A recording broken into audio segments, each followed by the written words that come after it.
Hello friends, logical English classes में आपका स्वागत है। आइए इस क्लास में हम देखते हैं बायोलॉजी हम लोग देखने वाले हैं। और बायोलॉजी में हम लोग देख रहे थे चैप्टर 5 हम लोग देख रहे थे नियंत्रण और समन्वय। यहाँ से आपको पार्ट 1 और पार्ट 2 वीडियो आपको मिल चुका है। पार्ट 1 भी और पार्ट 2 भी वीडियो मिल चुका है इसी चैप्टर का। और इस चैप्टर में हम आपको बता दें कि हम लोग इस चैप्टर के माध्यम से हम लोग प्रीवियस क्वेश्चन देख रहे हैं। प्रीवियस ऑब्जेक्टिव क्वेश्चन जितना पूछा गया है उस क्वेश्चन को हम लोग देख रहे हैं, और सारे क्वेश्चन हम लोग देख रहे हैं, प्रीवियस क्वेश्चन देख रहे हैं, जहाँ से आपको एक नया भी आइडिया भी लगा होगा कि एग्ज़ाम में कैसे कैसे प्रश्न पूछे जाते हैं। तो ध्यान दीजिएगा, इस दोनों पार्ट में मिला के हम कुल आपको 35 क्वेश्चन बता चुके हैं। 35 क्वेश्चन बता चुके हैं। और आज के क्लास में हम लोग करने वाले हैं 36 से हम लोग करेंगे। 36 नंबर प्रश्न से हम लोग करेंगे, और इसको भी हम लोग बेहतर ढंग से करने वाले हैं। यहाँ से जो भी क्वेश्चन देखेंगे वो भी जो होगा प्रीवियस क्वेश्चन ही होगा, जो आपके किसी ना किसी एग्ज़ाम में पूछा गया है। तो यहाँ से आपको एक आइडिया लगेगा कि एग्ज़ाम में कैसा कैसा प्रश्न पूछा जाता है। तो वैसे स्टूडेंट्स जो अभी तक पार्ट 1 और पार्ट 2 को नहीं देखे हैं, वो इसी चैनल के माध्यम से आप नियंत्रण और समन्वय के जितने भी ऑब्जेक्टिव क्वेश्चन पूछे गए हैं आप देख सकते हैं। आइए हम लोग प्रश्न शुरू करते हैं। और आज का हमारा प्रश्न होगा, प्रश्न नंबर जो होगा 36 होगा, क्योंकि इसके पहले हम लोग कर लिए हैं 35 नंबर तक। देखिएगा 36 नंबर क्या कह रहा है। थायराइड ग्रंथि से कौन सा हार्मोन निकलता है। थायराइड ग्रंथि से कौन सा हार्मोन निकलता है। तो ध्यान दीजिएगा, सबसे पहले हम लोग समझते हैं कि आखिर थायराइड ग्रंथि होता क्या है। तो ध्यान दीजिएगा, इस थायराइड ग्रंथि को और किस नाम से हम लोग जानते हैं, आपको पता है क्या? पता है तो आप कमेंट सेक्शन में लिख सकते हैं। गौर कीजिएगा, थायराइड ग्रंथि को हम लोग जानते हैं अवर्टु ग्रंथि के नाम से जानते हैं। किस ग्रंथि के नाम से जानते हैं? अवर्टु ग्रंथि के नाम से हम लोग जानते हैं। ध्यान दीजिएगा, जब भी क्वेश्चन यहाँ से बनता है तो क्या बनेगा, तो याद रखिएगा थायराइड ग्रंथि जो होता है ना, सबसे बड़ी अंतःस्रावी ग्रंथि होता है। सबसे बड़ी जो होता है अंतःस्रावी ग्रंथि। पूछेगा कि मानव शरीर की सबसे बड़ी अंतःस्रावी ग्रंथि कौन सी है, तो क्या हो जाएगा आपका थायराइड ग्रंथि। लेकिन कभी कभी थायराइड ग्रंथि न देकर अवर्टु ग्रंथि दे देता है, तो इस चीज़ को आप ध्यान रखिएगा। दूसरा बात क्या पूछ सकता है कि ये जो थायराइड ग्रंथि पाया जाता है कहाँ पाया जाता है, शरीर के किस हिस्से में, तो गले में पाया जाता है। कहाँ पाया जाता है जी? गले में पाया जाता है। तो इस चीज़ को आप ध्यान रखिएगा, थायराइड ग्रंथि कहाँ पाया जाता है? गले में। और इससे कौन सा प्रश्न बन सकता है, कहेगा कि थायराइड ग्रंथि के माध्यम से कौन सा हार्मोन स्रावित होता है, तो याद रखिएगा थायरॉक्सिन नामक हार्मोन स्रावित होता है। कौन सा हार्मोन स्रावित होता है? थायरॉक्सिन हार्मोन जो होता है स्रावित होता है। तो इतना चीज़ आप ध्यान रखिएगा, यही प्रश्न पूछा जाएगा इस ग्रंथि के माध्यम से। पहला प्रश्न कि थायराइड ग्रंथि को और किस नाम से जानते हैं, तो अवर्टु ग्रंथि के नाम से।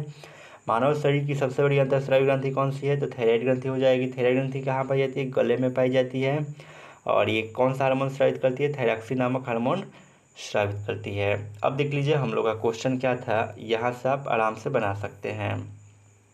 देखिए कहा था ना कि थायराइड ग्रंथि से कौन सा हार्मोन स्रावित होता है, तो राइट आंसर क्या हो जाएगा आपका? ऑप्शन नंबर बी हो जाएगा, थायरॉक्सिन नामक हार्मोन स्रावित होता है।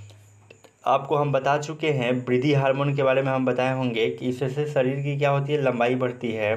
दूसरा इंसुलिन के बारे में हम आपको बताए होंगे कि इंसुलिन की अगर कमी हो जाए शरीर में तो कौन सा रोग होगा जी? मधुमेह नामक रोग होगा। और अधिकता के कारण से कौन सा रोग होता है? ग्लाइकोसीमिया नामक रोग होता है। और आपको बताए थे एस्ट्रोजन के बारे में, आपको हम बताए थे कि एस्ट्रोजन जो होता है फीमेल सेक्स हार्मोन होता है। और ये एस्ट्रोजन कहाँ, नहीं एस्ट्रोजन नहीं है, एस्ट्रोजन देखिए ये एस्ट्रोजन ये वाला है, ठीक है ना। तो सबसे पहले एस्ट्रोजन के बारे में समझिए। ये जो होता है ना फीमेल सेक्स हार्मोन है। कैसा हार्मोन है? फीमेल सेक्स हार्मोन है। ये अंडाशय से निकलता है। कैसे निकलता है? अंडाशय से निकलता है। तो इतना चीज़ आप याद रखिएगा। और यहाँ पर जो बात किया जा रहा है ये जो है एंड्रोजन है। क्या है? एंड्रोजन है। ये मेल सेक्स हार्मोन है। ये कहाँ से निकलेगा? तो वृषण से निकलेगा। ये चीज़ हम आपको बता चुके हैं, दूसरे वीडियो में बता चुके हैं। चलिए अगला क्वेश्चन नंबर देखते हैं। क्वेश्चन नंबर 37 देखते हैं। कह रहा है कि इंसुलिन की कमी के कारण कौन सा रोग होता है। इंसुलिन की कमी के कारण कौन सा रोग होता है, तो ध्यान दीजिएगा मधुमेह नामक रोग होता है। याद रहेगा, इंसुलिन की कमी से कौन सा रोग होता है? मधुमेह नामक रोग होता है। और इंसुलिन की कमी से तो मधुमेह नामक रोग होता है, लेकिन इसकी अधिकता हो जाएगी तो कौन सा? ग्लाइकोसीमिया नामक रोग होता है। और एड्स के बारे में हम आपको बताए थे कि एड्स का पूरा नाम क्या होता है, एक्वायर्ड इम्यूनो डिफिशियंसी सिंड्रोम होता है। और एड्स किससे होता है, HIV वायरस के कारण एड्स होता है। और घेंगा में हमको बताए थे कि घेंगा को हम लोग ग्वाइटर बोलते हैं या गलगंड रोग भी हम लोग बोलते हैं। तो इस चीज़ से आप परिचित हैं, ठीक है ना। अब देखिएगा, और ये घेंगा नामक रोग जो होता है कहाँ होता है, गले में होता है, ठीक है ना, गला इसमें फूल जाता है। और बेरी बेरी के बारे में हम बताए थे कि विटामिन B1 की कमी से क्या होता है, बेरी बेरी नामक रोग होता है। तो इस चीज़ की चर्चा हम कर चुके हैं, पार्ट 2 वीडियो में शायद कर चुके हैं। तो इंसुलिन की कमी से कौन सा रोग हो जाएगा, आपका मधुमेह हो जाएगा। ऑप्शन नंबर आपका बी हो गया। चलिए अगला क्वेश्चन हम लोग देखते हैं, और अगला क्वेश्चन होगा 38 नंबर हम लोग का होगा। देखिएगा 38 नंबर कह रहा है कि खोपड़ी के अग्र सिरे पर स्थित न्यूरॉन को शरीर के विभिन्न भागों से प्राप्त होता है। खोपड़ी के अग्र सिरे पर स्थित न्यूरॉन को शरीर के विभिन्न भागों से क्या प्राप्त होता है, ये आपको बताना है। तो ध्यान दीजिएगा, एक ही चीज़ प्राप्त होता है, उसको हम बोलते हैं संकेत बोलते हैं। याद रहेगा ना कि खोपड़ी के अग्र सिरे पर स्थित न्यूरॉन के शरीर के विभिन्न भागों से क्या प्राप्त होता है, तो संकेत प्राप्त होता है। याद रहेगा ना, 38 के ऑप्शन नंबर क्या हो जाएगा, सी हो जाएगा। इसमें देखिएगा, आप याद रखिएगा, न्यूरॉन को हम लोग और किस नाम से जानते हैं, न्यूरॉन को हम लोग तंत्रिका कोशिका भी कहते हैं। न्यूरॉन को तंत्रिका कोशिका कहते हैं। मानव शरीर की सबसे बड़ी कोशिका क्या होती है, न्यूरॉन होती है, ठीक है ना। अब इसमें थोड़ा सा देखिएगा, जल के बारे में देखिएगा, अगर पूछता है कि जल का pH मान कितना होता है, तो जल का pH मान 7 होता है। नमक का pH मान कितना होता है, 7 होता है। जल का pH मान और नमक का pH मान कितना हो जाएगा, 7 हो जाएगा। अगर कहेगा कि खून का रंग कैसा होता है, तो लाल होता है। कैसा होता है खून का रंग, लाल होता है। क्यों लाल होता है, हीमोग्लोबिन नामक वर्णक के कारण। कहेगा कि खून को और किस नाम से जानते हैं, तो खून को हम लोग क्या बोलते हैं, रक्त बोलते हैं, रुधिर बोलते हैं, ठीक है ना, रक्त बोलते हैं, रुधिर बोलते हैं। और देखिएगा, अगर आपसे पूछा जाए कि यहाँ पर थोड़ा सा एक न्यू पेज से समझिएगा, जैसे मान लीजिए कि ये खून है, इससे प्रश्न आता है, खून को हम लोग क्या बोलते हैं, रक्त बोलते हैं। रक्त को हम लोग क्या बोलेंगे, रुधिर बोलेंगे, ठीक है ना, रक्त को रुधिर। और इसका एक और नाम है, इसको हम लोग सोनित भी बोलते हैं। क्या बोलते हैं, सोनित भी बोलते हैं। और इसको हम लोग लहू भी बोलते हैं। इतना चीज़ जान लीजिए, इतना चीज़ एग्जाम में दे सकता है। और दूसरी बात इससे क्या पूछ सकता है कि ये जो रक्त होता है किस प्रकार का ऊतक है। तो याद रखिएगा, रक्त जो है तरल संवहनीय ऊतक है। कौन सा ऊतक है जी, तरल संवहनीय ऊतक है। तो इस चीज़ को आप ध्यान रखिएगा, रक्त कौन सा ऊतक है जी, तरल संवहनीय ऊतक है। रक्त का रंग जो होता है कैसा होता है, रक्त का रंग जो होता है लाल होता है। और लाल किसके कारण से होता है, तो हीमोग्लोबिन नामक वर्णक के कारण रक्त का रंग क्या होता है, लाल होता है। इतना चीज़ ध्यान रखिएगा। चलिए अगले क्वेश्चन की तरफ हम लोग बढ़ेंगे जल्दी। यहाँ देखिएगा, आप समझ लिए। अब देखिएगा थोड़ा सा वायु वायु के बारे में हम लोग समझते हैं, क्योंकि यहाँ से ही प्रश्न बनता है। अगर देखिए वायु जो है, वायु आप जानते हैं कि वायु क्या है, तो वायु में याद रखिएगा, वायु जो है गैसों का क्या है, मिश्रण है। वायु जो है गैसों का मिश्रण है। ऐसा इसलिए कहा जाता है ना कि इसमें बहुत सारी गैसें पाई जाती है। कौन कौन सा गैस आपके लिए इम्पोर्टेंट है, इसको समझिए।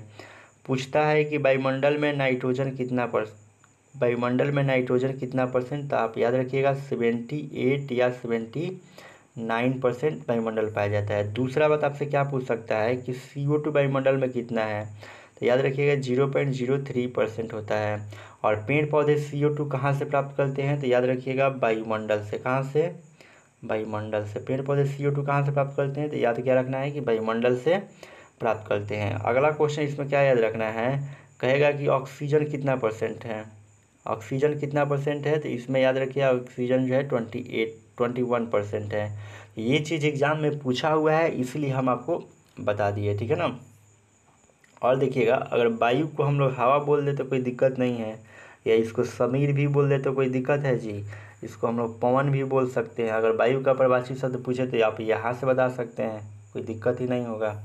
चलिए अगला क्वेश्चन हम लोग देखते हैं, और अगला क्वेश्चन हम लोग का होगा, ये समझ गए कि खोपड़ी के अग्र सिरे पर स्थित न्यूरॉन को शरीर के विभिन्न भागों से प्राप्त होता है, क्या प्राप्त होता है, संकेत प्राप्त होता है। अब चलिएगा अगला क्वेश्चन देखिएगा, अगला क्वेश्चन 39 है। कह रहा है कि अबट्टू ग्रंथि को थायरॉक्सिन हार्मोन बनाने के लिए क्या आवश्यक है। अबट्टू ग्रंथि को थायरॉक्सिन हार्मोन बनाने के लिए क्या आवश्यक है।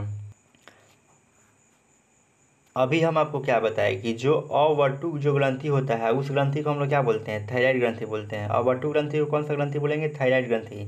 तो थायराइड ग्रंथि को थायरॉक्सिन हार्मोन बनाने के लिए क्या आवश्यक होता है, ये क्वेश्चन आपसे पूछा है। तो ध्यान रखिएगा, इसके लिए ज़रूरी है आयोडीन। थायरॉक्सिन हार्मोन बनाने के लिए क्या आवश्यक है जी, आयोडीन का होना क्या है, आवश्यक है। अब देखिएगा, आप कहिएगा कि सर बताइए ना लोहा कहाँ पाया जाता है। तो लोहा जो होता है ना, रक्त में क्या होता है, रक्त में आप पढ़े हैं कि रक्त जो है तरल संयोजी ऊतक है, रक्त जो है तरल संयोजी ऊतक है। इसी रक्त में पाया जाता है, क्या पाया जाता है, लोहा। रक्त में क्या पाया जाता है, लोहा, जिसको आप एफी के नाम से जानते हैं। एफी इसका संकेत होता है, जिसको आयरन भी लोग बोलते हैं, ठीक है ना।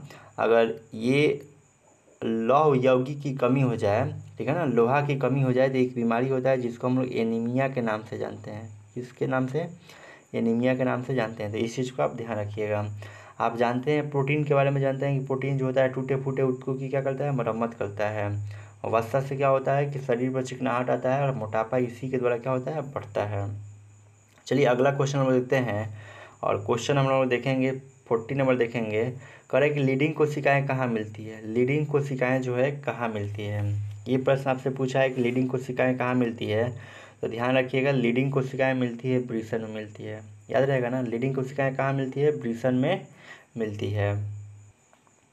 आइए अब ब्रिसन के बारे में थोड़ा समझते हैं, अंडाशय के बारे में, परावर्तक ग्रंथि के बारे में, पीयूष ग्रंथि के बारे में, इस सब के बारे में हम लोग समझते हैं। तो सबसे पहले देखिए ब्रिसन के बारे में क्या याद रखिएगा, ब्रिसन के बारे में याद रखना है कि ब्रिसन जो है मेल का पार्ट है। किसका पार्ट है, ब्रिसन जो होता है मेल का पार्ट है।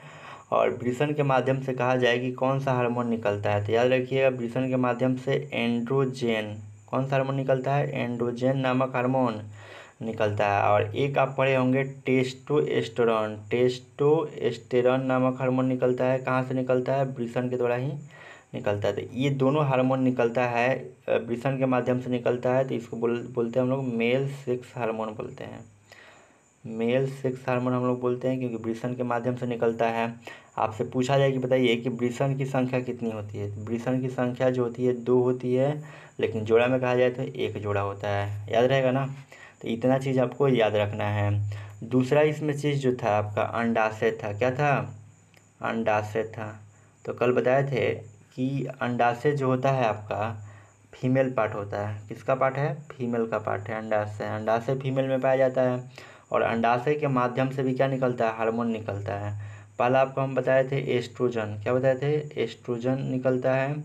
और दूसरा आपको हम बताए थे रिलैक्सिन, बताए थे, क्या बताए थे, रिलैक्सिन हार्मोन निकलता है। और तीसरा बताए थे प्रोजेस्टेरॉन, क्या बताए थे, प्रोजेस्टेरॉन। ये हार्मोन निकलता है। कहाँ से तीनों हार्मोन निकलेगा, अंडाशय से निकलेगा। और इन तीनों को बोला जाता है फीमेल सेक्स हार्मोन। कौन सा हार्मोन बोलते हैं हम लोग, फीमेल सेक्स हार्मोन हम लोग बोलते हैं। तो इस चीज़ को ध्यान रखिएगा, इसको हम लोग बोलते हैं फीमेल सेक्स हार्मोन हम लोग बोलते हैं। स्पष्ट हो गया। अब देखिएगा एक और ऑप्शन में है आपका पीयूष ग्रंथि। कौन सी ग्रंथि है, पीयूष ग्रंथि। तो इसमें ध्यान रखिएगा कि पीयूष ग्रंथि को क्या कहा जाता है। तो देखिएगा पढ़े होंगे कि आप पीयूष ग्रंथि को हम लोग बोलते हैं मास्टर ग्रंथि भी बोलते हैं। कौन सी ग्रंथि, मास्टर ग्रंथि भी बोलते हैं। या इसका एक और नाम है, इसको हम लोग बोलते हैं पिट्यूटरी ग्रंथि। क्या बोलते हैं, पिट्यूटरी ग्रंथि भी हम लोग बोलते हैं। तो इसमें क्या ध्यान रखना है कि ये जो देख रहे हैं ना पीयूष ग्रंथि होती है ना, ये मानव शरीर की सबसे छोटी ग्रंथि होती है। मानव शरीर की पूछा जाए कि सबसे छोटी ग्रंथि कौन सी होती है, तो आपका पीयूष ग्रंथि होता है। और देखिए पिट्यूटरी ग्रंथि को मास्टर ग्रंथि क्यों कहते हैं, क्योंकि ये ग्रंथि जो होती है अंतःस्रावी ग्रंथि से जो हार्मोन निकलता है। डायरेक्टली आपसे कहेगा कि हार्मोन जो होता है कहाँ से निकलता है, तो लिखिएगा अंतःस्रावी ग्रंथि से क्या निकलता है, अंतःस्रावी ग्रंथि। अंतःस्रावी ग्रंथि से क्या निकलने वाला है, तो हार्मोन निकलता है। याद रहेगा ना, अंतःस्रावी ग्रंथि से हार्मोन निकलता है। और अंतःस्रावी ग्रंथि से जितने भी हार्मोन निकलता है उसका नियंत्रण कौन करता है, तो नियंत्रण करता है, कौन करता है, यही पिट्यूटरी ग्रंथि करती है। इसीलिए हम लोग पिट्यूटरी ग्रंथि को मास्टर ग्रंथि के नाम से भी हम लोग जानते हैं। आई होप आप इतने सारे चीज़ को आप समझ चुके हैं। चलिए हम लोग चलते हैं अपने क्वेश्चन की तरफ बढ़ जाते हैं। और हम लोग का क्वेश्चन नंबर था कितना नंबर, 40 नंबर था ना, लीडिंग कोशिकाएं कहाँ मिलती है। तो देख लिए ब्रिसन में मिलती है। चलिए देखते हैं हम लोग क्वेश्चन नंबर हम लोग देखते हैं 41 देखते हैं। करें कि ऑक्सिन पादप हार्मोन पौधे की किस क्रिया में सहायता करता है। तो आपको एक चीज़ हम बताए थे, क्या बताए थे कि जब भी आपसे ऑक्सिन के बारे में पूछे, किसके बारे में पूछे, ऑक्सिन के बारे में पूछे, चाहे जिब्रेलिन्स के बारे में पूछे, ऑक्सिन्स के बारे में पूछता है चाहे जिब्रेलिन्स के बारे में पूछता है, तो आपको एक चीज़ याद रखना है, ये दोनों जो होता है लंबाई में वृद्धि करता है, लंबाई को बढ़ाता है। पेड़ पौधे की लंबाई को कौन बढ़ाएगा, ऑक्सिन नामक हार्मोन और जिब्रेलिन्स नामक हार्मोन है। और ये दोनों किस प्रकार का हार्मोन है जी, दोनों जो है आपका पादप हार्मोन है। कैसा हार्मोन है, दोनों पादप हार्मोन है। और याद रखिएगा यहाँ से, ये दोनों का एक और भी काम है, ये दोनों जो होता है ना, ये दोनों जो है बीज रहित फलों के उत्पादन में सहायक होता है। बीज रहित फलों के उत्पादन में क्या होता है, सहायक। बीज रहित फलों के उत्पादन में ये दोनों जो होता है क्या होता है, सहायक होता है। तो इतना ध्यान आप ऑक्सिन और जिब्रेलिन्स से आप याद रखिएगा। और आपको हम बताए थे, केवल जिब्रेलिन्स के बारे में आपको बताए थे कि जिब्रेलिन्स के द्वारा ही बड़े बड़े आकारों के फलों एवं फूलों का क्या किया जाता है, उत्पादन किया जाता है जिब्रेलिन्स के द्वारा। तो इस चीज़ को आप ध्यान रखिएगा, यहाँ से आपका आंसर मिल जाएगा। चलिए देखते हैं आंसर, देख लीजिए कहाँ है आपका। कह रहा है ना कि ऑक्सिन पादप हार्मोन पौधे की किस क्रिया में सहायता करता है, तो किस में करेगा, वृद्धि में करता है। स्पष्ट हो गया ना, ये काम किसका करता है, वृद्धि का करता है। चलिए हम लोग अगला क्वेश्चन देखते हैं। और अगला क्वेश्चन जो है, लेकिन उससे पहले हम लोग ध्यान देंगे। देखिए श्वसन आप समझते हैं ना, श्वसन क्या है, तो श्वसन के माध्यम से क्या होता है, जीवों को एनर्जी मिलता है। तो इस चीज़ को ध्यान रखिएगा, शरीर में ऊर्जा का क्या होता है, निर्माण होता है। और जनन में आप समझते हैं कि जनन दो प्रकार का होता है। जनन के माध्यम से क्या होता है, जीवों की संख्या में क्या होता है, वृद्धि होता है। जनन दो प्रकार का, एक लैंगिक जनन होता है और दूसरा अलैंगिक जनन होता है। अब चलिए अगला क्वेश्चन में देखते हैं। क्वेश्चन हम लोग 42 देख लेते हैं। कह कि तंत्रिका तंत्र का भाग है, तंत्रिका तंत्र का भाग है। तंत्रिका तंत्र किसका भाग है, मतलब बताना है आपको। तो याद रखिएगा, तंत्रिका तंत्र जो है, तंत्रिका तंत्र का भाग है, तंत्रिका तंत्र का भाग है। तो देखिए ये मस्तिष्क का विभाग है, रज्जु का विभाग है, रीढ़ का विभाग है। तो इनमें से क्या हो जाएगा आपका, सभी, इनमें से सभी आंसर हो जाएगा। तंत्रिका तंत्र का भाग है, तंत्रिका तंत्र का ये रीढ़, मस्तिष्क और रज्जु सब भाग है, इसलिए ऑप्शन नंबर क्या हो जाएगा, डी हो जाएगा आपका। आई होप आप इतना क्वेश्चन आप समझ चुके हैं। अगर कोई भी डाउट होता है तो आप कमेंट सेक्शन में ज़रूर कमेंट करके बताइए, ताकि आपके डाउट को दूर किया जा सके। और आपको ये सेशन अच्छा लग रहा है तो आप इस चैनल को सब्सक्राइब भी कर सकते हैं, और एक लाइक का बटन तो बनता ही है। और आप अपने दोस्तों के पास ज़्यादा से ज़्यादा शेयर कीजिए, ताकि उनको भी लाभ मिल सके। चलिए हम लोग देखते हैं, अगला क्वेश्चन देखते हैं। और अगला क्वेश्चन हम लोग का होगा, क्वेश्चन नंबर हम लोग 43 पर पहुँच गए हैं। चलिए हम 43 नंबर हम लोग देखते हैं। क्वेश्चन नंबर 43, क्वेश्चन नंबर 43 देखिएगा। 43 नंबर आपका क्वेश्चन है, कह रहा है कि एस्ट्रोजन, प्रोजेस्टेरोन और रिलैक्सिन हार्मोन स्रावित होता है। ये कहाँ से स्रावित होता है, ये तीनों हार्मोन है, एस्ट्रोजन, प्रोजेस्टेरोन और रिलैक्सिन हार्मोन कहाँ से स्रावित होता है। तो आप याद रखिएगा, ये तीनों हार्मोन जो होता है अंडाशय से स्रावित होता है। कहाँ से, अंडाशय से निकलता है। अभी हम आपको बताएं कि एस्ट्रोजन, प्रोजेस्टेरोन और रिलैक्सिन कहाँ से निकलेगा, अंडाशय से निकलता है। अभी हम वृषण के बारे में आपको बताया ना, वृषण जो है मेल का पार्ट होता है। और वृषण से कौन सा हार्मोन निकलेगा, एंड्रोजन्स निकलेगा। और वृषण कितना पाया जाता है, मेल में वृषण की संख्या कितनी होती है, 2 होती है। तो इस चीज़ को आप ध्यान रखिएगा। अग्नाशय जो होती है एक पीले रंग की क्या होती है, ग्रंथि होती है। और अग्नाशय जो है शरीर की दूसरी सबसे बड़ी क्या होती है, ग्रंथि होती है। एड्रीनल ग्रंथि से कौन सा हार्मोन निकलता है, एड्रीनलिन हार्मोन निकलता है। इसको लड़ो और उड़ो हार्मोन भी बोलते हैं। एड्रीनलिन हार्मोन को क्या बोलते हैं, लड़ो और उड़ो हार्मोन भी बोलते हैं। चलिए अगले क्वेश्चन को हम देखते हैं। क्वेश्चन नंबर 44 देख लेते हैं। कह रहा है कि इनमें कौन मादा जनन हार्मोन है, मादा जनन हार्मोन कौन है। तो देखिएगा ये तीनों जो है, प्रोजेस्टेरोन है, एस्ट्रोजन भी है और एस्टेडियाल है। ये तीनों जो है मादा जनन हार्मोन है, इसलिए आंसर क्या हो जाएगा, डी हो जाएगा। 44 का आंसर क्या हो गया आपका, डी हो गया। तो याद रखिएगा, आपको हम बताए हैं कि मादा जनन हार्मोन जो होता है कहाँ से निकलता है, अंडाशय से निकलता है। आपका प्रोजेस्टेरोन है, एस्ट्रोजन है, रिलैक्सिन है, ठीक है ना। ये कहाँ से निकलता है, मादा जनन से, अंडाशय से निकलता है। तो याद रखिएगा। अब देखिए क्वेश्चन नंबर 45 देखिएगा। कह रहा है कि निम्न में कौन हेट्रोक्राइन ग्रंथि है। चलिए सबसे पहले आपको हेट्रोक्राइन ग्रंथि के बारे में आपको हम बताते हैं। तो ध्यान दीजिएगा, हेट्रोक्राइन ग्रंथि के बारे में जब भी पूछा जाए, हेट्रोक्राइन ग्रंथि, तो ध्यान रखिएगा हेट्रोक्राइन ग्रंथि को हम लोग बोलते हैं मिश्रित ग्रंथि बोलते हैं। क्या बोलते हैं जी, कौन सी ग्रंथि बोलते हैं? मिश्रित ग्रंथि बोलते हैं, याद रखिएगा। हेट्रोक्राइन ग्रंथि को हम लोग कौन सा बोलेंगे? मिश्रित ग्रंथि हम लोग बोलेंगे। और मिश्रित ग्रंथि जो होती है आपका एक ही ग्रंथि होती है जिसको आप जानते हैं अग्नाशय के नाम से जानते हैं। किसके नाम से जानते हैं? अग्नाशय ग्रंथि के नाम से जानते हैं। अग्नाशय ग्रंथि जो होती है क्या होती है? मिश्रित ग्रंथि होती है। और अग्नाशय जो है पीले रंग की क्या है? एक ग्रंथि है। अग्नाशय का रंग कैसा होता है? हल्का पीला। तो ये पीले रंग की क्या हो गई? ग्रंथि हो गई अग्नाशय। और याद रखिएगा अग्नाशय जब आ गया है तो ये जो है मानव शरीर की दूसरी सबसे बड़ी ग्रंथि है। ये मानव शरीर की दूसरी सबसे बड़ी ग्रंथि, दूसरी सबसे बड़ी क्या है? दूसरी सबसे बड़ी ग्रंथि है। इतना बात आप याद रखिएगा। और भी एक चीज़ आपको याद रखना है कि अग्नाशय ग्रंथि आप समझ गए कि अग्नाशय जो है मिश्रित ग्रंथि भी है। इसी मिश्रित ग्रंथि को ही तो क्या बोलते हैं? हेट्रोक्राइन ग्रंथि बोलते हैं। और अग्नाशय ग्रंथि जो है अंतःस्रावी ग्रंथि भी है और बहिःस्रावी ग्रंथि भी है। जब मिश्रित ग्रंथि हो गया तो इसके माध्यम से अंतःस्रावी ग्रंथि भी कहलाएगी और बाह्यस्रावी ग्रंथि भी कहलाएगी। तो आइए हम लोग बढ़ते हैं, अपने क्वेश्चन की तरफ बढ़ जाते हैं। अब क्वेश्चन का आंसर देना आसान हो जाएगा।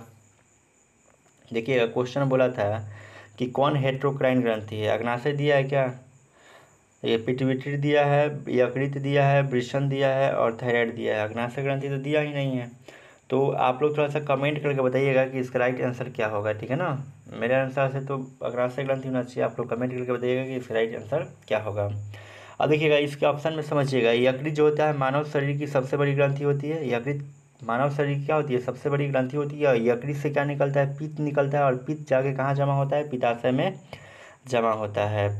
और थायराइड ग्रंथि से कौन सा हार्मोन निकलता है? थायरॉक्सिन नामक हार्मोन निकलता है, याद रखिएगा। और वृषण से आप समझ गए हैं कि वृषण जो होता है मेल में पाया जाता है। और एंड्रोजेंस और टेस्टोस्टेरोन नामक हार्मोन निकलता है। पिट्यूटरी ग्रंथि को हम लोग क्या बोलते हैं? पीयूष ग्रंथि बोलते हैं, मास्टर ग्रंथि बोलते हैं। चलिए अगला क्वेश्चन हम लोग करते हैं। क्वेश्चन नंबर 46 कर लेते हैं। कह रहा है कार्पस ल्यूटियम से स्रावित हार्मोन है। यानी कि आपको बताना है कि कार्पस ल्यूटियम से कौन सा हार्मोन स्रावित होता है। तो ध्यान दीजिएगा कार्पस ल्यूटियम से एस्ट्रोजन नामक हार्मोन क्या होता है? स्रावित होता है। कार्पस ल्यूटियम से कौन सा हार्मोन स्रावित होता है? एस्ट्रोजन नामक हार्मोन स्रावित होता है। तो ऑप्शन नंबर क्या हो गया? सी हो गया। अब देखिएगा थोड़ा सा ध्यान रखिएगा, जो आप ये देख रहे हैं ना प्रोजेस्टेरॉन देख रहे हैं, ये जो है मादा जनन हार्मोन से निकलता है। प्रोजेस्टेरॉन और एस्ट्रोजन देख रहे हैं ना, ये मादा जनन हार्मोन है। और यहाँ पर आप देखिएगा टेस्टोस्टेरोन और एंड्रोजेंस देख रहे हैं, ये जो है वृषण से निकलता है। दोनों कहाँ से निकलता है? वृषण से निकलता है। और इन दोनों को हम लोग बोलते हैं मेल सेक्स हार्मोन बोलते हैं। तो इसको ध्यान रखिएगा। चलिए अगले क्वेश्चन को हम लोग देखते हैं। क्वेश्चन नंबर 47 देखते हैं। करें कि हमारे शरीर में विभिन्न जैविक कार्यों का नियंत्रण होता है। हमारे शरीर में विभिन्न जैविक कार्यों का नियंत्रण किसके द्वारा होता है? तो ध्यान दीजिएगा तंत्रिका के द्वारा भी होगा और रसायनों के द्वारा भी होगा। इसलिए राइट आंसर क्या हो जाएगा? Option number C. हमारे शरीर में विभिन्न जैविक कार्यों का नियंत्रण किसके द्वारा? तंत्रिका एवं रसायनों के द्वारा होगा। अगर कहता है कि पौधों में किसके द्वारा, तो केवल रसायनों के द्वारा होता है। इस चीज़ को आप ध्यान रखिएगा। चलिए अगला क्वेश्चन देखिएगा। क्वेश्चन नंबर 48 नंबर देखिए। कह रहा है कि एब्सिसिक एसिड किस तरह का रसायन है? एब्सिसिक एसिड जो है किस तरह का रसायन है? तो ध्यान दीजिएगा एब्सिसिक एसिड जो होता है वृद्धि रोधक की तरह है। कैसे है? वृद्धि रोधक की तरह है। क्यों वृद्धि रोधक इसको बोलते हैं? क्योंकि ये जो होता है एब्सिसिक एसिड जो होता है ना, जहाँ पर जिब्रेलिन्स और ऑक्सीजन जो होता है पेड़ पौधे की लंबाई को बढ़ाता है, वहीं वृद्धि रोधक क्या करता है? वृद्धि को रोकने का काम करता है, ठीक है ना। वृद्धि बढ़ने नहीं देता है, इसलिए इसको वृद्धि रोधक हार्मोन बोला जाता है। और साइटोकाइनिन के बारे में हम आपको समझा चुके हैं पिछले वीडियो में। चलिए हम लोग देखते हैं। साइटोकाइनिन याद रखिएगा एक क्या है? पादप हार्मोन है। चलिए अगला क्वेश्चन में देखते हैं। 49 नंबर आ गया। कह रहा है कि बीज रहित पौधे के उत्पादन में कौन सहायक होता है? बीज रहित पौधे के उत्पादन, अभी आपको बताए थे हम कि बीज रहित पौधे के उत्पादन में या लंबाई बढ़ाने में दो हार्मोन सहायक होता है। उस दोनों हार्मोन का नाम क्या है आपका? ऑक्सीजन और जिब्रेलिन्स। ऑक्सीजन और जिब्रेलिन्स जो होता है ना, ये पेड़ पौधे की लंबाई में क्या करता है? वृद्धि करता है, लंबाई बढ़ाने का काम करता है। और बीज रहित फलों के उत्पादन में क्या होता है? ये सहायक होता है। और जिब्रेलिन्स एक ऐसा हार्मोन है जो बड़े आकार के इसके माध्यम से फूल एवं फलों का क्या किया जाता है? उत्पादन किया जाता है। आगे चलिए अगला क्वेश्चन देखते हैं। क्वेश्चन नंबर 50 देख लेते हैं। देखिए 50 कह रहा है इनमें कौन फल पकाने के लिए प्रयुक्त होता है। फल पकाने के लिए प्रयुक्त कौन होता है? तो ध्यान दीजिएगा, फल पकाने के लिए प्रयुक्त होता है एथिलीन नामक हार्मोन। कौन सा हार्मोन? एथिलीन नामक हार्मोन होता है। देखिए एथिलीन ही एक ऐसा हार्मोन है ना जो गैसीय अवस्था में पाया जाता है, गैसीय अवस्था में पाया जाता है, और ये जो है पादप हार्मोन है। इसको हम लोग फल पकाने वाले हार्मोन के नाम से भी जानते हैं। और आपको समझा दिए थे कि ऑक्सीजन और जिबरेलिन्स क्या करता है, ये पेड़ पौधे की लंबाई में क्या करता है, वृद्धि करता है। इसमें साइटोकाइनिन में समझिएगा, साइटोकाइनिन जो होता है बीजों के भ्रूणपोष और जड़ों में संश्लेषित होता है। बीजों के भ्रूणपोष और जड़ों में ये पाया जाता है। और ये जो होता है ना, पर्णहरित या क्लोरोफिल को साइटोकाइनिन नष्ट नहीं होने देता है, इसलिए इसकी पेड़ पौधे की पत्तियाँ जो होती है हरी और ताज़ी रहती है। समझ गए कि ये जो साइटोकाइनिन है पादप हार्मोन है, ये कहाँ पाया जाएगा?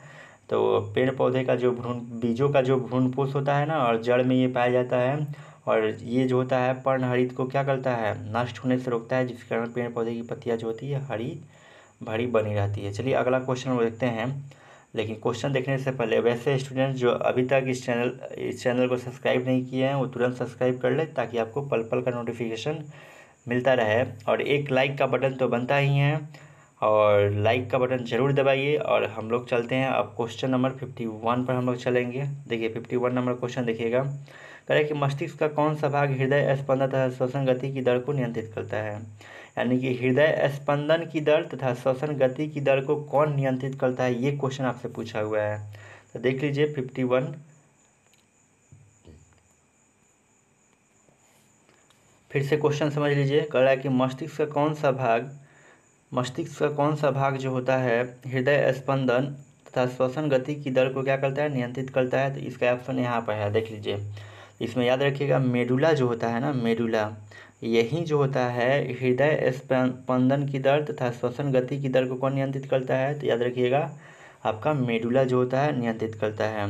और इसमें आपको हम बताए थे हम कि सेरिब्रम जो देख रहे हैं ना, सेरिब्रम जो होता है ये मस्तिष्क का सबसे बड़ा भाग होता है। इसका एक और नाम है, इसको हम लोग बोलते हैं प्रमस्तिष्क बोलते हैं। क्या बोलते हैं? प्रमस्तिष्क बोलते हैं। सेरिब्रम को हम लोग क्या बोलेंगे? प्रमस्तिष्क हम लोग बोलते हैं। और ये जो होता है सेरिब्रम जो होता है मस्तिष्क का सबसे बड़ा भाग होता है। याद रखिएगा लगभग 2/3 होता है। और इसी को सेरिब्रम को हम लोग क्या बोलते हैं? बुद्धि और चतुराई का हम लोग केंद्र बोलते हैं। तो इस चीज़ को आप ध्यान रखिएगा। अगर सेरिब्रम नहीं रहेगा ना तो आपके दिमाग की बत्ती ही नहीं चलेगी, इसलिए इसको बोला जाता है बुद्धि और चतुराई का केंद्र। और मेडुला आप समझ ही गए कि ये हृदय स्पंदन तथा श्वसन गति की दर को नियंत्रित करता है। और सेरिबेलम जो होता है ना, सेरिबेलम जो होता है ये जो होता है ऐच्छिक गतियाँ को करने में मदद करता है। ऐच्छिक गतियाँ जैसे आप कोई भी काम कर रहे हैं अपने इच्छा के अनुसार कर रहे हैं, तो ये सेरिबेलम के माध्यम से ही संभव हो पा रहा है। डाइएन्सेफलन में याद रखिएगा कि यह मस्तिष्क का क्या है, अग्र मस्तिष्क का क्या है, भाग है। अग्र मस्तिष्क का 2 भाग होता है, पहला सेरिब्रम होता है और डाइएन्सेफलन। डाइएन्सेफलन में क्या याद रखना है कि यह जो होता है अग्र मस्तिष्क का क्या होता है, भाग होता है। चलिए कमेंट करके आप बताइएगा कि आपको ये सेशन मतलब कैसा लगा। और उसके बाद हम लोग चलते हैं अगले क्वेश्चन पर, हम लोग चलते हैं। देखिए क्वेश्चन नंबर 52 देखिएगा। कह रहा है कि इनमें कौन बुद्धि और चतुराई का केंद्र है। अभी बताए थे कि बुद्धि और चतुराई का केंद्र कौन होता है। तो ध्यान दीजिएगा बुद्धि और चतुराई का केंद्र क्या हो जाएगा, आपका सेरिब्रम हो जाएगा। क्या हो जाएगा? सेरिब्रम जो होता है बुद्धि और चतुराई का केंद्र हो जाएगा। और इसमें हम आपको बताए थे कि सेरिबेलम जो होता है ना, सेरिबेलम जो होता है इसके माध्यम से ऐच्छिक क्रियाएँ जो होती है सेरिबेलम के माध्यम से होती है। और मेडुला जो होता है श्वसन गति की दर को और हृदय स्पंदन की दर को, गति की दर को क्या करता है, नियंत्रित करता है। और कार्पस ल्यूटियम होना चाहिए, इसके माध्यम से एस्ट्रोजन नामक हार्मोन क्या होता है, स्रावित होता है। चलिए अगला क्वेश्चन देखते हैं। क्वेश्चन नंबर 53 देखिएगा। कह रहा है कि हार्मोन स्रावित होता है, मतलब हार्मोन कहाँ से निकलता है। तो याद रखिएगा हार्मोन जो स्रावित होता है आपका अंतःस्रावी ग्रंथि से। किससे होता है? अंतःस्रावी ग्रंथि से। और अंतःस्रावी ग्रंथि जो होता है ना, अंतःस्रावी ग्रंथि से क्या निकलता है, हार्मोन निकलता है। और इसके माध्यम से जो हार्मोन निकलेगा उस पर नियंत्रण कौन करेगा जी, पिट्यूटरी ग्रंथि करती है। इसलिए पिट्यूटरी ग्रंथि को हम लोग क्या बोलते हैं, मास्टर ग्रंथि भी हम लोग बोलते हैं। और देखिएगा बहिस्रावी ग्रंथि क्या होती है, तो एक अग्नाशय ग्रंथि होती है। अग्नाशय क्या होती है? एक ग्रंथि होती है, इसके माध्यम से जो होता है ना अंत ये अग्नाशय जो है अंतःस्रावी ग्रंथि भी है और बहिःस्रावी ग्रंथि भी है। इसलिए इसको हम लोग बोलते हैं मिश्रित ग्रंथि बोलते हैं, क्योंकि इसके माध्यम से दोनों प्रकार के हार्मोन स्रावित होते हैं। इसी प्रकार इसलिए इसको हम लोग क्या बोलते हैं? मिश्रित ग्रंथि हम लोग बोलते हैं। अब देखिएगा थोड़ा सा एंड्रोजेन 54 नंबर क्वेश्चन देखिए, कह रहा है कि एंड्रोजेन है। तो एंड्रोजेन क्या है? तो आपको हम बताए थे कि एंड्रोजोन जो है आपका नरलिंग हार्मोन है, नरलिंग हार्मोन है। क्यों एंड्रोजन नरलिंग हार्मोन है? क्योंकि आपको हम बताए थे कि वृषण के माध्यम से जो होता है एंड्रोजेन भी स्रावित होता है और टेस्टोस्टेरोन स्रावित होता है। तो दोनों जो हो जाएगा आपका नरलिंग हार्मोन हो जाएगा। स्त्रीलिंग हार्मोन के बारे में बताए थे ना, जो अंडाशय से निकल रहा है, जैसे एस्ट्रोजन हो जाएगा, प्रोजेस्टेरोन हो जाएगा, रिलैक्सिन हो जाएगा, ये तीनों क्या है? स्त्रीलिंग हार्मोन है, ठीक है ना। अब देखिएगा इसमें पाराथायरॉइड ग्रंथि के बारे में याद रखिएगा कि ये जो ग्रंथि होती है मटर के समान होता है, मटर के समान ये ग्रंथि दिखाई देती है और ये थायराइड ग्रंथि के पीछे होती है। पैराथायरॉइड ग्रंथि कहाँ होती है? थायराइड ग्रंथि के पीछे होती है। इसका आकार क्या होगा? मटर के समान होगा और ये जो होगा कैल्शियम की मात्रा में को नियंत्रित करता है। रक्त में पाए जाने वाले कैल्शियम की मात्रा को कौन नियंत्रित करेगा? पाराथायरॉइड ग्रंथि के माध्यम से निकलने वाला हार्मोन पाराथायरॉइड हार्मोन रक्त में कैल्शियम की मात्रा को क्या करता है? नियंत्रित करता है। और पाचक रस क्या करता है? भोजन को पचाने का काम करता है। तो इतना चीज़ आप ध्यान रखिएगा, कोई भी क्वेश्चन नहीं फंसेगा। चलिए अगला क्वेश्चन देखते हैं। क्वेश्चन नंबर 55 देखिएगा। क्वेश्चन नंबर 55 जो है आपका कह रहा है कि एस्ट्रोजन क्या है? एस्ट्रोजन स्रावित होता है। कहाँ से स्रावित होता है? एस्ट्रोजन फीमेल सेक्स हार्मोन है। इसका मतलब कि ये अंडाशय से निकलेगा। कहाँ से निकलेगा? अंडाशय से निकलता है। और अंडाशय के माध्यम से याद रखिएगा कि रिलैक्सिन और प्रोजेस्टेरोन हार्मोन भी क्या होता है? निकलता है। थायराइड ग्रंथि से कौन सा हार्मोन निकलता है? थायरॉक्सिन हार्मोन निकलता है। थायराइड ग्रंथि से कौन सा हार्मोन? थायरॉक्सिन हार्मोन निकलता है। लैंगरहैंस की दीपिकाएं, यहीं से क्या होता है? इंसुलिन नामक हार्मोन, लैंगरहैंस की दीपिकाओं से इंसुलिन नामक हार्मोन स्रावित होता है और इंसुलिन की कमी होती है तो मधुमेह नामक रोग हो जाता है। और आपको पता है कि वृषण जो होता है मेल का पार्ट है। वृषण की संख्या कितनी होती है? 2 होती है। वृषण के माध्यम से कौन सा हार्मोन निकलेगा? तो यहाँ पर देखिए एंड्रोजन नामक हार्मोन किससे निकलता है जी? वृषण से निकलता है। चलिए अगले क्वेश्चन को देखते हैं। क्वेश्चन नंबर 56 देख लीजिएगा। कह रहा है कि इनमें से कौन अंतःस्रावी ग्रंथि नहीं है? कौन अंतःस्रावी ग्रंथि नहीं है? तो इसका मतलब कह रहा है कि बहिःस्रावी ग्रंथि कौन है, यही ना। तो ध्यान दीजिएगा, आप याद रखिएगा यकृत जो होता है ना अंतःस्रावी ग्रंथि आपका नहीं है। यकृत अंतःस्रावी ग्रंथि नहीं है। इसके बारे में और तथ्य क्या याद रखना है कि यकृत जो है मानव शरीर की सबसे बड़ी ग्रंथि है। मानव शरीर की सबसे बड़ी ग्रंथि कौन सी है? यकृत है। यकृत से पीत रस निकलता है। कौन सा रस निकलता है जी? यकृत से पीत रस निकलता है। और पीत रस कहाँ जमा होता है? पित्ताशय में जमा होता है। थायराइड ग्रंथि से कौन सा हार्मोन निकलेगा? थायरॉक्सिन नामक हार्मोन निकलता है। पिट्यूटरी ग्रंथि का अन्य नाम क्या है? पीयूष ग्रंथि है, मास्टर ग्रंथि है, ठीक है ना। पिट्यूटरी ग्रंथि का अन्य नाम पीयूष ग्रंथि, मास्टर ग्रंथि, और ये सबसे छोटी ग्रंथि होती है और अंतःस्रावी ग्रंथियों से निकलने वाले हार्मोनों पर क्या करती है? नियंत्रण करती है। इसलिए पिट्यूटरी ग्रंथि को हम लोग मास्टर ग्रंथि भी कहते हैं। जब वृषण जो होता है मेल में पाया जाता है, एंड्रोजन नामक हार्मोन इससे निकलता है, याद रखिएगा। चलिए अगला क्वेश्चन देख लीजिएगा। क्वेश्चन नंबर हम लोग देखते हैं 57 देखते हैं। कह रहा है निम्न में कौन पिट्यूटरी ग्रंथि से निकलने वाला हार्मोन है? मतलब पिट्यूटरी ग्रंथि से कौन सा हार्मोन निकलता है, ये आपको बताना है। तो ध्यान दीजिएगा, इसका राइट आंसर क्या हो जाएगा? पिट्यूटरी ग्रंथि से निकलने वाला हार्मोन क्या है? वृद्धि हार्मोन है। क्या है? वृद्धि हार्मोन है। आप जानते हैं कि पिट्यूटरी ग्रंथि जो होती है इसी को हम लोग मास्टर ग्रंथि बोलते हैं। और पिट्यूटरी ग्रंथि जो होती है 2 मुख्य भागों में बटी होती है, जिसको पहला को बोलते हैं अग्रपिंडक और दूसरा को बोलते हैं प्रसंजपिंडक बोलते हैं। तो अग्रपिंडक द्वारा ही हार्मोन निकलता है, वृद्धि हार्मोन निकलता है। तो इस चीज़ को आप ध्यान रखिएगा। इससे शरीर जो होता है ना, शरीर की लंबाई बढ़ती है। वृद्धि हार्मोन से क्या बढ़ती है? शरीर की लंबाई बढ़ती है। अब देखिएगा थायरॉक्सिन कहाँ से निकलता है? थायरॉक्सिन हार्मोन कहाँ से निकलेगा? थायराइड ग्रंथि से निकलेगा। एंड्रोजन जो है नरलिंग हार्मोन है, आपको बताया था ना यहाँ पर नरलिंग हार्मोन कौन सा है? एंड्रोजन है। ये कहाँ से निकलेगा? वृषण से निकलेगा। इंसुलिन की कमी होती है तो कौन सा रोग होता है? मधुमेह नामक रोग होता है। तो इस चीज़ को ध्यान रखिएगा। चलिए अगला क्वेश्चन जो है बहुत ही इंपॉर्टेंट है। देखिएगा 58 नंबर कह रहा है कि मधुमक्खी का डंक एक अम्ल छोड़ता है जिसके कारण दर्द एवं जलन का अनुभव होता है, यह अम्ल है। यानी कि मधुमक्खी जब काटती है ना, तो काटती है तो कोई अम्ल छोड़ती है जिसके कारण से दर्द एवं जलन होता है, तो उस अम्ल का नाम आपको बताना है। तो याद रखिएगा, इसको हम लोग बोलते हैं मेथेनोइक अम्ल बोलते हैं। कौन सा अम्ल बोलते हैं? मेथेनोइक अम्ल बोलते हैं। याद रहेगा ना, इसको क्या बोलेंगे? मधुमक्खी के डंक में कौन सा अम्ल होता है, या बिच्छू के डंक में, या लाल चींटी के डंक में कौन सा अम्ल? तो मेथेनोइक अम्ल होता है, ठीक है ना, जिसके कारण से क्या होता है? दर्द होता है और जलन होता है। अब देखिएगा सिट्रिक अम्ल की बात कीजिएगा ना, जितना भी खट्टा फल होगा, जैसे नींबू हो गया, कीवी हो गया, अंगूर हो गया, ये सब में सिट्रिक फल पाया जाता है। ऑक्जेलिक अम्ल का बात कीजिए तो इसमें ऑक्जेलिक अम्ल किसमें पाया जाता है? टमाटर में ऑक्जेलिक अम्ल पाया जाता है। चलिए अगले क्वेश्चन को देखते हैं, लेकिन उससे पहले ये सेशन आपको कैसा लग रहा है, ये कमेंट सेक्शन में ज़रूर कमेंट करके लिखिएगा।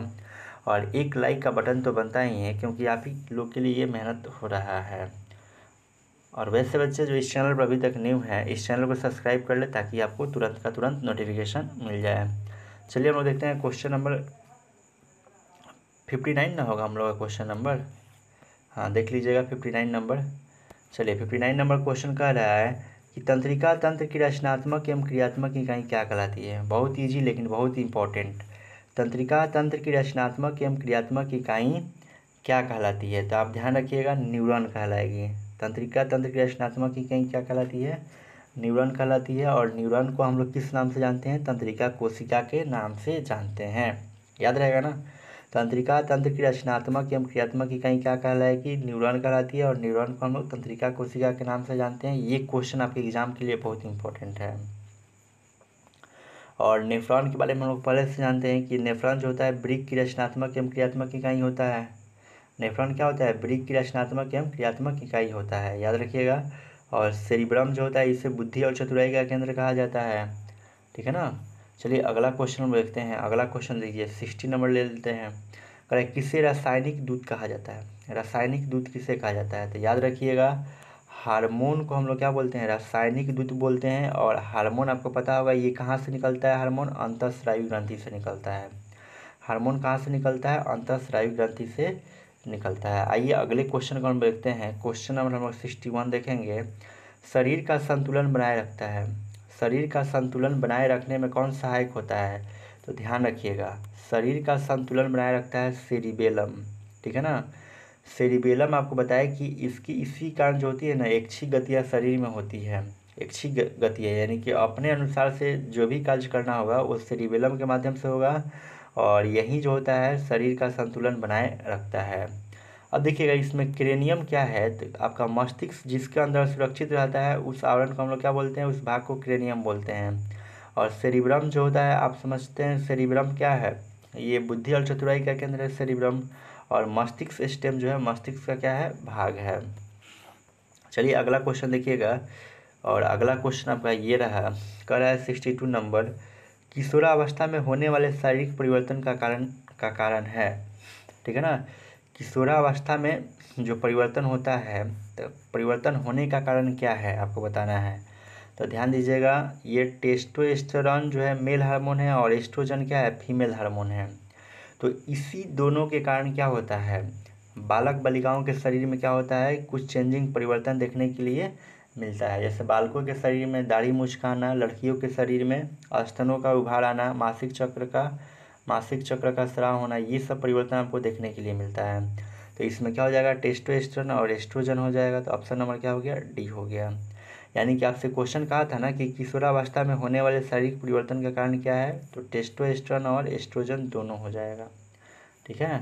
चलिए अगला क्वेश्चन हम लोग कर लेते हैं। क्वेश्चन नंबर 63, निम्नलिखित में कौन पादप हार्मोन नहीं है? कौन पादप हार्मोन नहीं है ये बताना है। तो ध्यान दीजिएगा, एथिलीन जो है पादप हार्मोन है, ठीक है ना।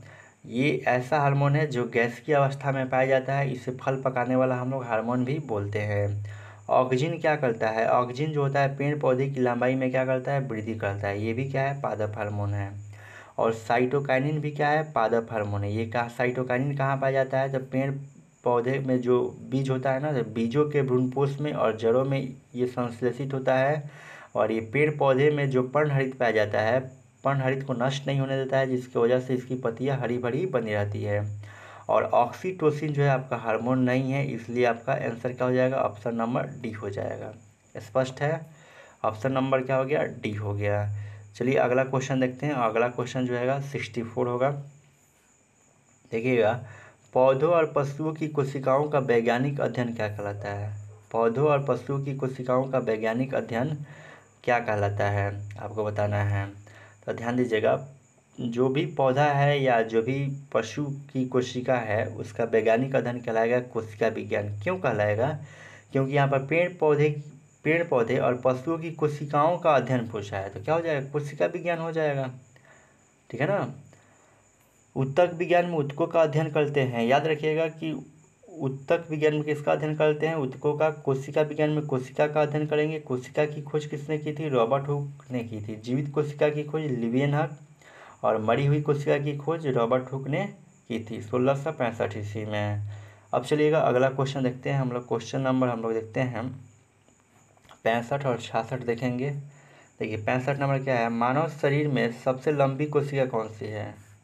मानव शरीर की सबसे लंबी कोशिका कौन सी, आसान है लेकिन पूछा हुआ है।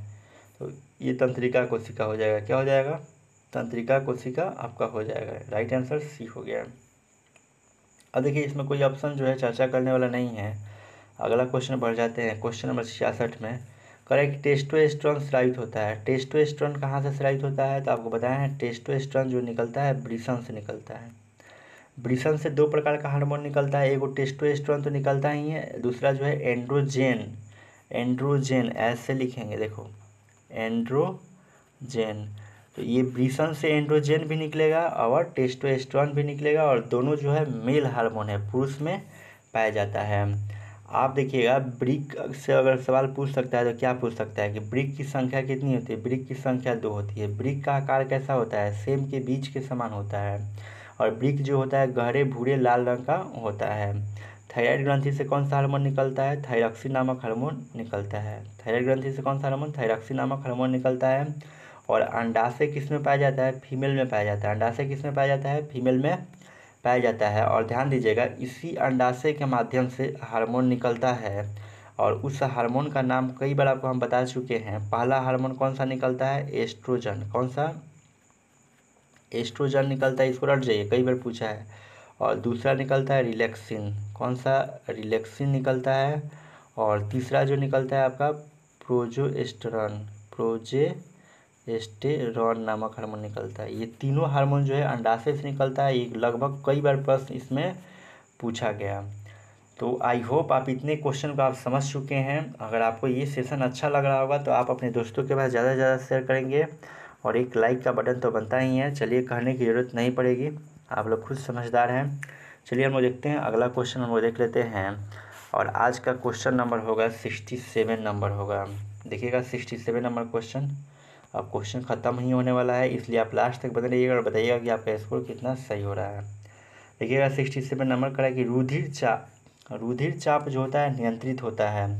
तो आपको बताना है कि रुधिर चाप जो होता है किसके द्वारा नियंत्रित होता है। तो ध्यान दीजिएगा, ये जो होता है एड्रीनल ग्रंथि के द्वारा। रुधिर चाप जो होता है नियंत्रित होता है किसके द्वारा, एड्रीनल ग्रंथि के द्वारा। आप जानते हैं कि एड्रीनल ग्रंथि को हम लोग अधिवृक्क ग्रंथि भी बोलते हैं। और एड्रीनल ग्रंथि के द्वारा कौन सा हार्मोन निकलता है, एड्रीनालिन हार्मोन निकलता है।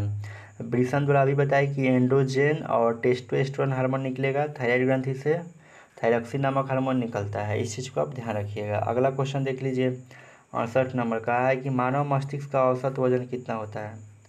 मानव मस्तिष्क का औसत वजन कितना होता है, तो ध्यान रखिएगा, इसका औसत वजन तो 1.5 kg होगा। कितना होगा, 1.5 kg होगा। लेकिन इसके आस पड़ोस का आंसर मारेंगे 1.4 kg दिया है, तो यही हो जाएगा। ठीक है ना। मानव मस्तिष्क का औसत वजन 1.4 kg हो जाएगा। चलिए अगले क्वेश्चन की बात करते हैं। क्वेश्चन नंबर 69 देखिएगा, कह रहा है कि मेरुरज्जु कहाँ पाया जाता है। बहुत अच्छा क्वेश्चन है, 22 में पूछा हुआ है, 24 में चांस है। मेरुरज्जु कहाँ पाया जाता है, तो ध्यान दीजिएगा, मेरुरज्जु जो पाया जाता है मेडुला में पाया जाता है। किस में पाया जाता है, मेडुला में पाया जाता है। और अभी बताएं मेडुला क्या करता है, ये हृदय स्पंदन की गति को नियंत्रित करता है, और श्वसन गति को क्या करता है, नियंत्रित करता है। उसके बाद प्रमस्तिष्क जो होता है ना, प्रमस्तिष्क जो होता है अग्र मस्तिष्क का भाग होता है प्रमस्तिष्क, इसको हम लोग सेरिब्रम भी बोलते हैं। और सेरिब्रम या प्रमस्तिष्क को हम लोग क्या बोलते हैं, बुद्धि और चतुराई का केंद्र बोलते हैं। अनुमस्तिष्क में आता है सेरिबेलम, अनुमस्तिष्क में क्या आता है, सेरिबेलम आता है, जिसके कारण से ऐच्छिक गतियाँ होती है। इतना चीज़ को याद रखिएगा। अगला क्वेश्चन देखिएगा 70 नंबर, कौन सा अंग संवेदी ग्राही नहीं है। तो संवेदी ग्राही यानी कि सेंस ऑर्गन पूछ रहा है, तो आपका आँख है, नाक भी है, कान भी है, क्या नहीं है, मस्तिष्क संवेदी ग्राही अंग नहीं है। तो आंसर क्या हो जाएगा आपका, मस्तिष्क हो जाएगा। चलिए अगला क्वेश्चन हम देखते हैं। क्वेश्चन नंबर देखिए 71 72 देखते हैं हम लोग। 71 में देखिएगा सबसे पहले कह रहा है कि थायरॉक्सिन हार्मोन के संश्लेषण में किसका होना आवश्यक है। रिपीट कर दिया क्वेश्चन, थायरॉक्सिन हार्मोन के संश्लेषण में किसका होना आवश्यक है। तो ध्यान दीजिएगा, इसमें आयोडीन का होना क्या है, आवश्यक है। रिपीट किया क्वेश्चन इसी क्लास में, थायरॉक्सिन हार्मोन के संश्लेषण के लिए किसका होना आवश्यक है, आयोडीन का होना आवश्यक है। और आप जानते हैं कि थायरॉक्सिन हार्मोन कहाँ से निकलता है, थायराइड ग्रंथि से थायरॉक्सिन हार्मोन निकलता है। ये बात समझ में आ गया। देखिए आयरन से सवाल बनता है, आयरन कहाँ पाया जाता है जी, रक्त में आयरन की मात्रा पाई जाती है, रक्त में आयरन की मात्रा पाई जाती है। अगर आयरन रक्त में अगर आयरन की मात्रा में कमी हो जाए तो आपको एनीमिया नामक रोग हो जाता है।